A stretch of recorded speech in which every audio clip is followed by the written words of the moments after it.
Welcome to the DoubleACS Daily News. The federal government recently passed COVID financial relief for both families and businesses. To find out what this means for Attleboro area businesses, we spoke with Jack Lank of the United Regional Chamber of Commerce.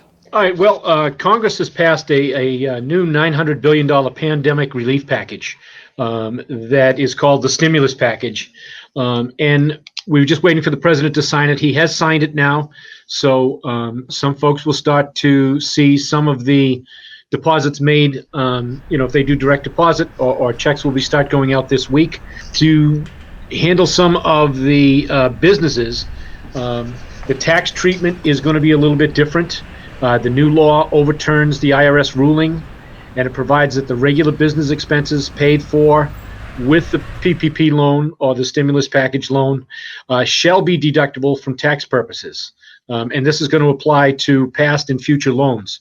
The original bill said that that was going to be taxable income, and that is going to change with the new package.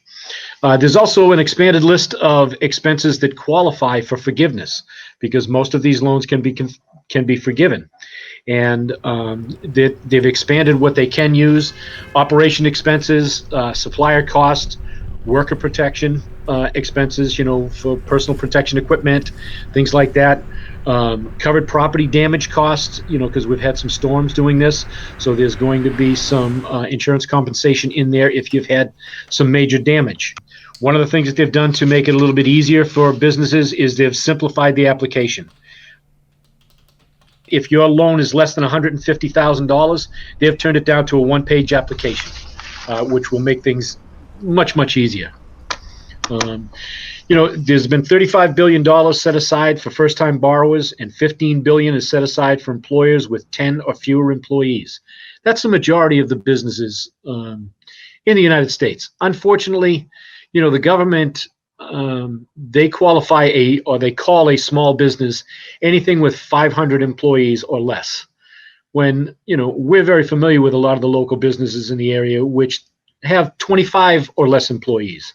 And this is where we try to make sure some of that money is diverted directly to those. And so $15 billion is set aside for employers with 10 or fewer employees. And for loans less than $250,000 in low-income neighborhoods. And we have some of those in our coverage area. I think that with them diverting the $15 million,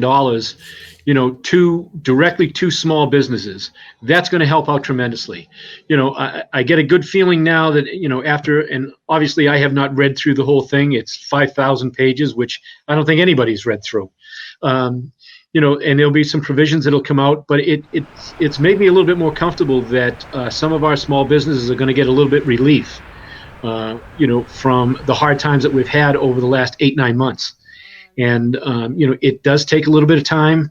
Again, I truly recommend that you speak with your accountant or your attorney, if you don't have an accountant, to make sure that you do this properly. We do have, at the chamber here, we have some resources that will help any small business, whether you're a member of the chamber or not.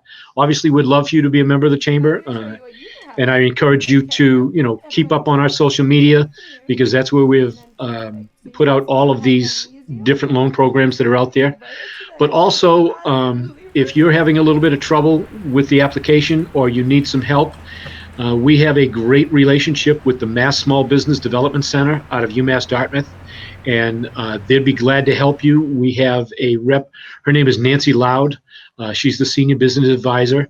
And basically, that's what Nancy has been doing for the last 6-7 months, is to help people, make sure that they have all the paperwork put together and the application goes in properly. Because as we know, you can make one mistake on some of these applications and your application goes to the bottom of the pile, because, they have so many of them out there.